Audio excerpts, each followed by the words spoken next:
Welcome to our guests.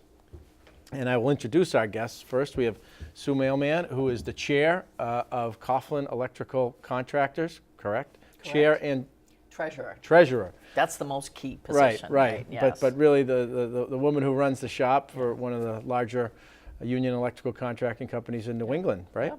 Right? Correct. Okay. That's right. And then we have Kyle Brenner, who is the director principal at Worcester Technical High School. Welcome. Thank you. Well, we're going to talk, I think, for one long segment about vocational technical education, and I thought maybe I would set it up, with the Chamber of Commerce several years ago helped create a statewide organization called the Alliance for Technical Education, which is really a broad coalition of groups and organizations and businesses and trade associations that want to expand access to voc tech schools. And we've done a couple different reports and just came out with a second one on March 2nd, which kind of talks about some of the specifics behind that. But Kyle, before we get into some of that and Sue talk about why that's so important from an employer perspective, maybe you could, as someone who's been doing this for a long time, maybe talk about why do you think there's been such a growth and interest and demand for vocational technical education, not just in Worcester, but across the state? Well, I think there's been a growth and a demand for it because of the success that we're seeing with our students. Students are graduating at a higher percentage rate in 4 years. Students are have a higher attendance rate and a lower discipline rate at a vocational technical school. And more importantly, our students are having success going on to higher education or getting a career right out of school or joining one of our military branches. And why is that? I think it engages the student. It gives them a relevance. And it also gives them the rigor that's associated with each one of their technical trades. So it's not just about being good with their hands, it's also being well-rounded academically and with the soft skills. Yeah, and so you mentioned relevance and rigor, and for people, the employer community, what does that mean? We hear talk about soft skills and things like that, but every day kind of voc tech is doing that, right? I feel like there's this culture that's different in these vocational schools than the comprehensive high schools. And the culture that, as an employer, what I see are kids that are coming in every day deciding what they want to do for a career, what they want to do for a job afterwards. And it's not necessarily about how I'm going to pass this test or how I'm going to be get into this college. It's more about, even if I go to college, it's still about what I want to be after that. So, a lot of people will say, well, some of our vocational schools kids are going to colleges. And I say, that's cool, because even if there's an electrician that decides he wants to go to college and maybe become an engineer or something else, when he comes back to work, eventually they are all coming back to work. And so whether that's 4 years after is okay with me, or 2 years after, or they serve in the military, they are grounded in jobs. They're grounded in careers, and I think it's incredibly valuable. Right, and so this, they're grounded in jobs, but because they've learned, through their concentration at the voc tech school about workplace environment, learning, culture, expectations. Absolutely. They learn about problem solving, working as a team, because part of the element of vocational technical education is there's a classroom, there's the theory, but then they're outside of the school working on projects, or maybe you could walk through kind of what a schedule might look like. Sure, I mean, and that's the relevance. They're sitting in the academic, and I did it in school. When am I ever going to use this? And then the next week they're in their shop and they're applying those formulas for slope and those formulas, for chemistry, and they're seeing it firsthand. Oh, this is what I'm going to need to figure out the pitch of a roof, which is the slope, or this is why I need to know pi for the circumference of the pipe and so forth. We just recently had National Pi Day, That's so you right, had to work that in. Work that in, right? Yeah. So they see it firsthand. They're learning the theory. The next week, they're doing the practice, and they're doing it on real-world jobs, building the bridge over at Elm Park, reconstructing or renovating homes for Habitat for Humanity or Matthew 25.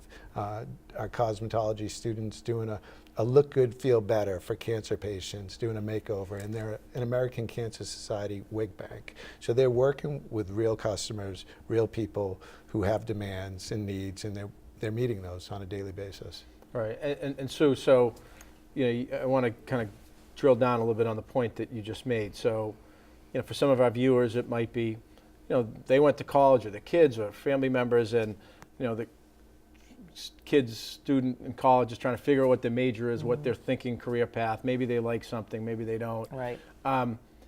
Really, our Voc Tech schools allow us to have our young people begin those that process and thinking about that much sooner. It's all about that exploration, and when they start at Worcester Tech, they go through those first months, and how many programs do they go into? 8 programs. 8 programs, and kind of take a mini look at them. But again, Exposure, they learn about some of the different. Definitely, and I think that the state Career is, and paths. the work of the Alliance, Tim, to try to make everybody understand that if this is a known successful model within this state, and we can open up the lines prior to them getting into high school, if we can educate parents and educate guidance counselors in our middle schools, that's a cool thing. And we're bringing the kids. Kyle was just telling us he's got 6th graders that are going to come up and visit Worcester Tech this year for the first time, which is exactly the direction that we want to go in.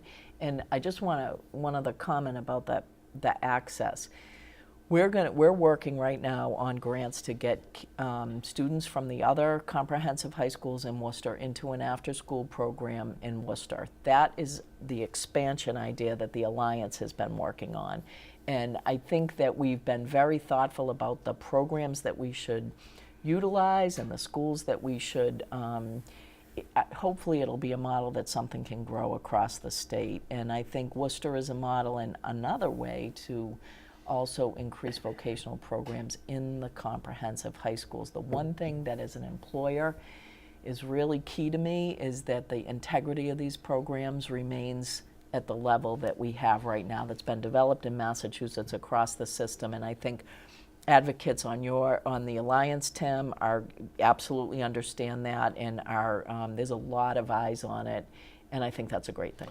And one of the main organizing principles around the Alliance for Voc Tech Education, again, which is this very broad and diverse coalition, is conservatively we've got 3,000 to 5,000 students on waiting lists of Voc Tech schools across the state. And how do we expand that access? Now, there's a couple different ways. We are requesting additional dollars to many of our Voc Tech schools, not so much Worcester Tech, but were built in the 60s and 70s, are antiquated in terms of facilities. So we need to modernize them, and if there's opportunities to strategically expand, more students can attend. But also looking at after-school programs, looking at can we expand Chapter 74, and maybe we'll have you explain what Chapter 74 programs are, to comprehensive high schools, so that we're expanding offerings and giving those kind of real-world skills and a specific kind of trade to those students. So a Chapter 74 is a pretty detailed quality stamp, right? Yes. Yeah. Right. So the work the Alliance is doing is about expanding access to high quality career and technical education, and we firmly believe that the Chapter 74 stamp is high quality. It's 4 years exposure to a technical program. And it's a quality stamp because it's relevant to employers. Absolutely. And oftentimes there are credentials that employers recognize, unions recognize on the building trades. In most programs, absolutely. So it's you're learning something that's relevant in the real world. Yep. Right. Right. So the 6 strands that each, I believe it's 44 Chapter 74 approved technical programs. They all have 6 strands. Those strands, that framework, is developed with the instructors, the schools, as well as business, industry, and higher education. So it's geared towards what they're seeking in an employee, a ground level employee. So Chapter 74 is 4 years. That's what you're getting at the Chapter 74 approved technical programs.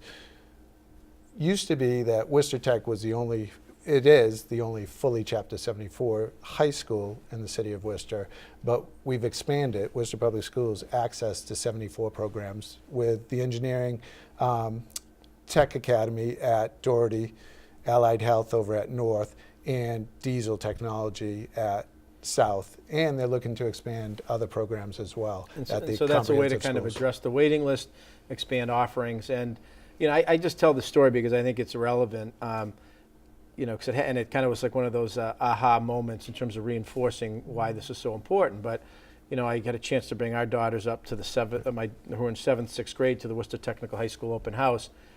Place was filled, families of all different backgrounds, parts of the city, and the students and the staff did a great job, and my daughters came out of there just, really impressed. And it's an incentive for us to say, if you want to go there, you got to, work hard in school, do your homework, behave. Right.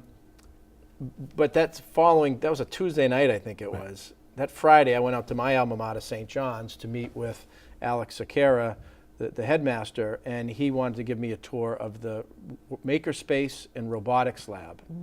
And that's not just for after-school programs. They're now incorporating that hands-on applied learning at St. John's.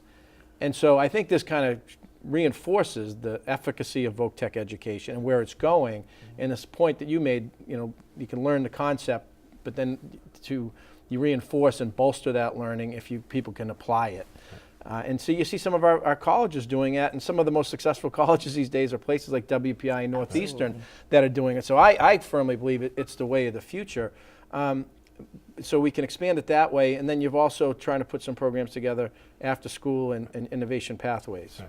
So we've been really fortunate to get the new state-of-the-art facility, just over 10 years ago. We go dark, for all intents and purposes, at 2:30. So all that equipment, all that investment is sitting there. How do we expand access? How can we get that up and running for evening programs? Evening programs to hit some of the students on our waiting list. You talk about 3,000 to 5,000 statewide. We've got a few hundred on the wait list for Worcester Tech, even with expanding access at the other schools. So looking at that, is there a way, and Sue touched on it, the Innovative Pathways grant that we've been shortlisted on. We're expanding access, working with the Chamber and the Workforce Investment Board. What are the areas most high need for skilled laborers? 4 areas. We're looking at the construction industry, we're looking at IT, allied health, and manufacturing. Right. So all relevant to the Central Mass economy. Healthcare is the biggest employer. Manufacturing is in the top 4. IT touches everything, including financial services and healthcare. So how do we get that access? Students at the comprehensive schools want that. How do we make it high quality? Industry recognized credentials. So in manufacturing, it would be MACWIC credentialing or NIMS credentialing. Allied health would be the CNA credentialing. IT would be the Cisco certified. And those are industry recognized credentials. So those students complete that program, they've got something when they go to employer, I can do this. Right. How do we tie it back to their home school, their comprehensive school, a North or a Doherty? Counselors. So maintaining a base GPA, as well as having a career and college readiness counselor with that student who's going to make sure, did you attend your manufacturing class after school on Mondays and Wednesdays? What are your grades? Did you finish your career plan? Did you do this, right? So tying it back, so they see the relevancy at their school, and it incentivizes them to do better in their math because they need that shop math for this, or they need algebraic reasoning for coding in the IT world. And So we got like about 30 seconds. Last word. One of the recommendations of the Alliance is for a deputy commissioner for the state for vocational education, and I think that's a really important recommendation. I hope it passes. I hope that it goes through, and because as employers, we want more of this education in our state.